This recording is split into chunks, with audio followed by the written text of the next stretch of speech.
रमज़ान वालिदैन और औलादा के फ़राइज़। रमज़ान का बाबरकत महीना था। हर तरफ सुकून, बरकत और रहमतों का समा था। गलियों में बच्चे रोज़े के मुताल्लिक़ बातें कर रहे थे, घरों में इफ्तारी की तैयारियां ज़ोर और शोर से जारी थीं और मसाजिद में कुरान की तिलावत की खूबसूरत आवाज़ें गूंज रही थीं। कासिम और सारा भी रोज़े से थे। कासिम 12 साल का था और रोज़े रखने का बहुत शौकीन था, जबकि सारा 9 साल की थी और उसका ये पहला मुकम्मल रोज़ा था। वो दोनों मिलकर दस्तरखान लगा रहे थे। अम्मा जान बावर्ची खाने में खजूरें प्लेट में रख रही थीं, शरबत तैयार कर रही थीं और साथ साथ अल्लाह का जिक्र भी कर रही थीं। अबू जान सहन में बैठे कुरान की तिलावत में मशगूल थे। उनके चेहरे पर एक खास रूहानी सुकून था।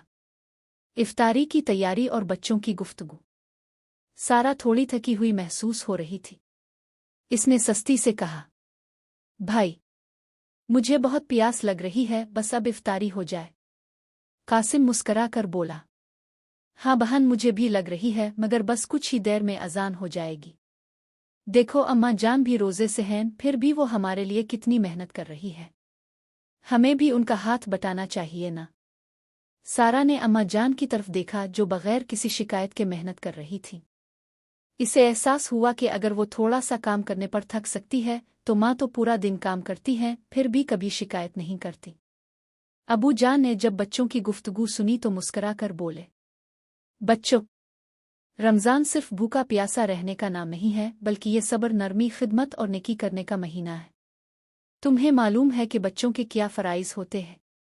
कासिम ने फ़ौरन जवाब दिया, जी अबू, हमें रोज़े रखने चाहिए, नमाज पढ़नी चाहिए और गरीबों की मदद करनी चाहिए। अबू जान ने शफ़क़त से कासिम के सर पर हाथ रखा और कहा, माशाअल्लाह, बिल्कुल ठीक कहा, मगर एक और बहुत बड़ा फ़र्ज़ है जो अक्सर बच्चे भूल जाते हैं, और वो है वालिदैन की खिदमत और उनकी इज़्ज़त।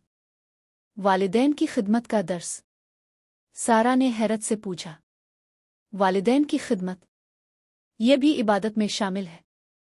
अबू जान ने नरमी से समझाया, बेटा, अल्लाह ताला ने कुरान में फरमाया है, और वालिदैन के साथ नरमी और मोहब्बत से पेश आओ और उनके लिए दुआ किया करो। अगर माँ बाप खुश हों तो अल्लाह भी खुश होता है, और उनकी नाराज़गी अल्लाह की नाराज़गी है। अगर तुम रमज़ान में अपने वालिदैन की खिदमत करोगे, उनके लिए आसानियां पैदा करोगे, तो अल्लाह तुम्हें बेशुमार नेकियां अता करेगा। कासिम सोच में पड़ गया और बोला, मगर अबू, रमज़ान में ख़ास तौर पर वालिदैन की खिदमत क्यों ज़रूरी है? अम्मा जान ने मुस्कुराते हुए कहा, बेटा, रमज़ान हमें सब्र और कुर्बानी सिखाता है। जैसे हम रोज़ा रख कर अपनी भूख और प्यास पर काबू पाते हैं, वैसे ही हमें अपनी आदतों को भी बेहतर बनाना चाहिए। जो बच्चा वालिदैन की खिदमत करता है, उनका कहना मानता है और उनकी दुआएं लेता है, वो दुनिया और आखिरत में कामयाब होता है। एक नेकी का अजर कई गन्ना बढ़ जाता है। अबू जान ने मज़ीद वजाहत की, बेटा, रमज़ान में एक नेकी का अजर कई गन्ना बढ़ जाता है। अगर तुम अपनी अम्मा का हाथ बटाते हो, उनके लिए पानी का गिलास लाते हो, या उनके किसी काम में मदद करते हो, तो अल्लाह तुम्हें बहुत ज़्यादा नेकियां अता करेगा। जैसे आज तुमने सारा को समझाया कि हमें अम्मा जान की मदद करनी चाहिए, तो ये भी एक नेकी है। कासिम और सारा एक दूसरे को देखने लगे। वो समझ गए थे कि वो सिर्फ अपने रोज़े और नमाज के बारे में सोच रहे थे, मगर वालिदैन की मदद करना भी उनका फ़र्ज़ था। वालिदैन की दुआओं की बरकत।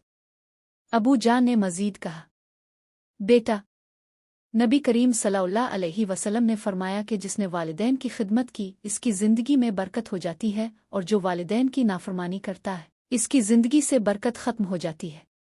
ये सुनकर कासिम को याद आया कि कल इसने अम्मा जान की बात न मानते हुए मोबाइल ज़्यादा देर तक इस्तेमाल किया था, और अम्मा जान ने नरमी से समझाया था, मगर वो अपनी ज़िद पर कायम रहा था। इसे अपनी गलती का एहसास हुआ और वो शर्मिंदा हो गया। नेकी की नियत। कासिम ने खुश होकर कहा, अबू जान, मैं रोज़ाना आपके साथ मस्जिद जाया करूँगा और इफ्तारी में अम्मा जान का हाथ बटाया करूँगा। सारा ने भी जोश से कहा, और मैं भी अम्मा के साथ सहरी और इफ्तारी की तैयारी में मदद करूँगी और अपने कपड़े खुद तह करूँगी। अम्मा जान ने खुश होकर बच्चों को दुआ दी, अल्लाह तुम दोनों को नेक और कामयाब बनाए। इफ्तारी का वक्त और नया अज़्म। इसी दौरान अज़ान की आवाज़ गूंजी, सब ने इफ्तारी की और अल्लाह का शुक्र अदा किया। इस दिन के बाद कासिम और सारा ने फैसला किया कि वो रमज़ान में न सिर्फ इबादत करेंगे बल्कि अपने वालिदैन की खिदमत और खुशी का भी ख़ास ख्याल रखेंगे। रमज़ान का असल पैगाम यही था, सब्र, नेकी और वालिदैन की इज़्ज़त। जो बच्चा अपने माँ बाप की खिदमत करता है, उनकी दुआएं लेता है, वो दुनिया और आखिरत में कामयाब हो जाता है। कासिम और सारा ने यह सीख लिया था कि रमज़ान सिर्फ रोज़े रखने का नाम नहीं बल्कि वालिदैन की खिदमत, मोहब्बत और नरमी का महीना भी है। आखिर में दोनों बहन भाई ने एक दूसरे से वदा किया कि वो रमज़ान के बाद भी अपने वालिदैन की खिदमत जारी रखेंगे, क्योंकि वालिदैन की खुशी ही असल कामयाबी है।